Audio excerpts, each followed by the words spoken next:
In a town square in Burgundy, a crowd has gathered to watch a hanging. There is a scaffold, there is an executioner, hooded, waiting. There is a condemned prisoner dragged up the steps while a clerk reads out the sentence for all to hear. But the prisoner on the gallows is not a man, it is a pig. And this is no fit of mob fury. First came an arrest, and a spell in a cell, then a trial, before a judge, with lawyers paid to argue each side, and witnesses called by name and sworn to tell the truth. The animal faced the full, solemn machinery of the law, and a conviction for murder. For the better part of 5 centuries, the courts of Europe did exactly this.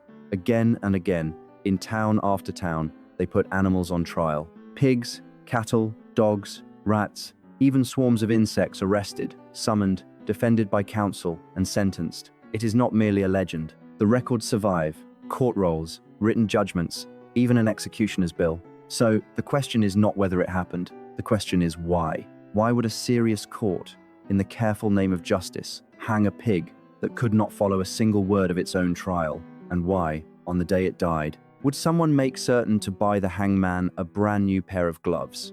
Stay with me, because the answer reveals far more about the people in that square than about the animal on the rope.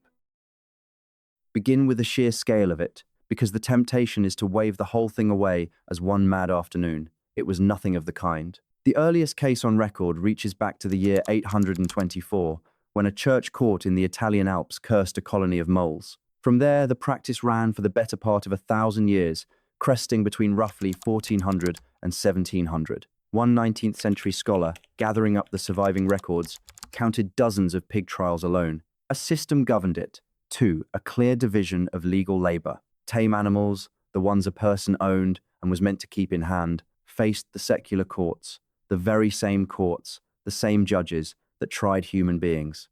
A pig, a horse, an ox, a dog, if it killed or maimed, it stood where a murderer would stand. Wild creatures fell into another category entirely. Rats, mice, locusts, weevils, the things that swept in from nowhere and stripped a village bare, these belonged to no man at all. They answered to God, and so they answered to God's courts, the tribunals of the church. 2 kinds of defendant then, and 2 kinds of punishment. And here lies the first strange turn. The gentler sounding sentence, the one handed down by the church, struck the medieval mind as by far the more terrible of the 2.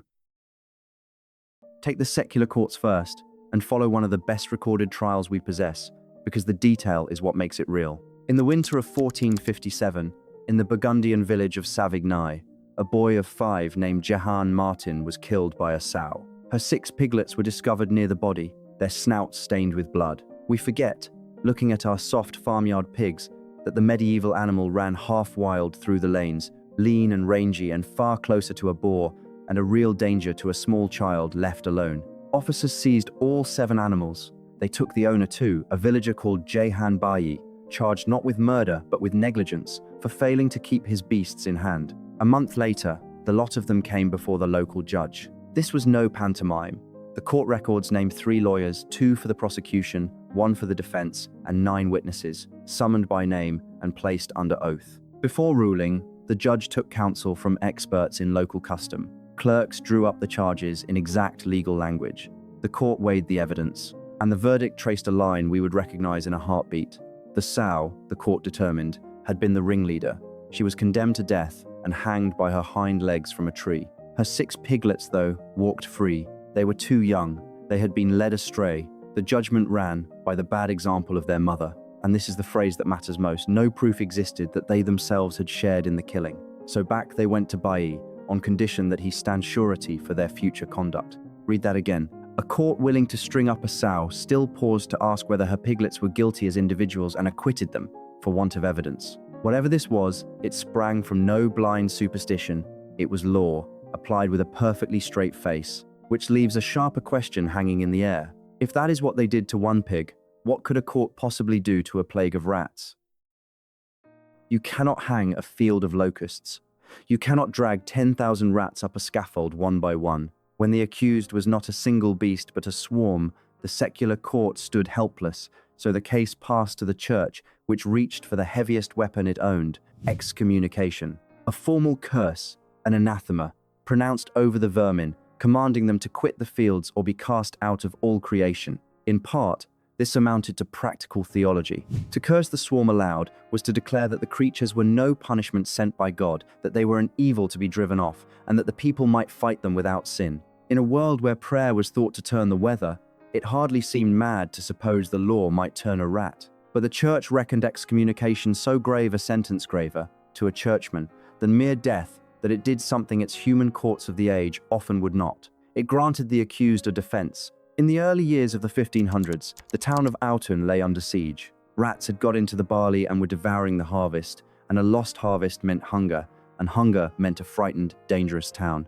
So the townsfolk hauled the rats before the bishop's court. The rats, naturally, did not appear, and the prosecutor moved that they be condemned in their absence. Then, a young advocate rose to defend them, a flesh and blood man, Bartholomew Chasseneuil, who would go on to become one of the great jurists of France. He refused to treat the case as a joke and set about it as a problem to be won. His opening move, the summons, was invalid. You cannot try defendants who are never properly notified. The court conceded the point and ordered the summons read aloud from every pulpit in Autun, so that no rat might plead ignorance. When the rats still failed to come, Chasseneuil was ready. A defendant, he argued, may lawfully refuse to attend if the journey itself would imperil his life, and what was the road to court for a rat but a gauntlet of waiting cats? Let the prosecution guarantee safe passage, and his clients would gladly appear.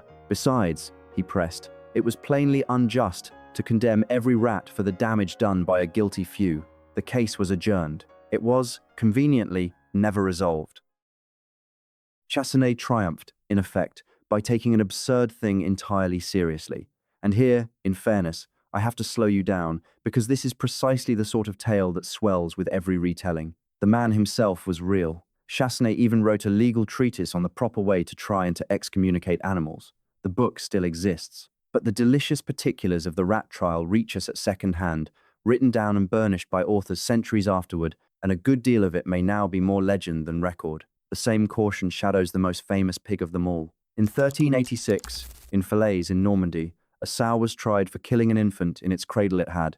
The charge said, torn and eaten the child's face. She was sentenced to be maimed in the head and forelegs, and then hanged in the market square. You will often hear the rest of it, that she was dressed in a man's jacket and breeches for the execution, that a painting of the scene adorned the town church for 400 years, that other pigs were herded in to watch and take warning. Those flourishes are marvelous. They are also, almost certainly, the work of much later imaginations, because the one scrap of original evidence that survives from Falaise is no fresco and no confession. It is a receipt, an expense claim, filed by the executioner. He sets down his payment 10 sous and 10 deniers for dragging and hanging the sow, and then comes a single further line. He is reimbursed for a brand new pair of gloves. Sit with that line, because the whole strange business is folded inside it. The gloves were not for the pig. They were for the executioner, so that he might carry out the killing and walk away, as one historian put it, with clean hands. So that the man who put the animal to death took on no guilt from it, no stain, no blood of his own. That is the secret the receipt quietly surrenders. These trials were never really about the animal. A pig could eat and grasp the charge, could not weigh the verdict, could not be reformed or deterred by any of it. The ritual was staged for the living, for the people standing in the square. A child lay dead, the order of the world had been torn wide open, and a society that believed the universe was fundamentally just needed to sew it shut again, openly, lawfully, with sworn witnesses and a written sentence, and yes, a fresh pair of gloves so that everyone might go home, still trusting that justice held, even here, even now. So picture that crowd one last time, gathered to watch a pig climb the gallows. The easy thing is to laugh, and to feel how impossibly far away they stand from us. But look again, they drew up the charges with care. They paid lawyers to argue both sides and weighed sworn testimony. They spared the young for want of evidence.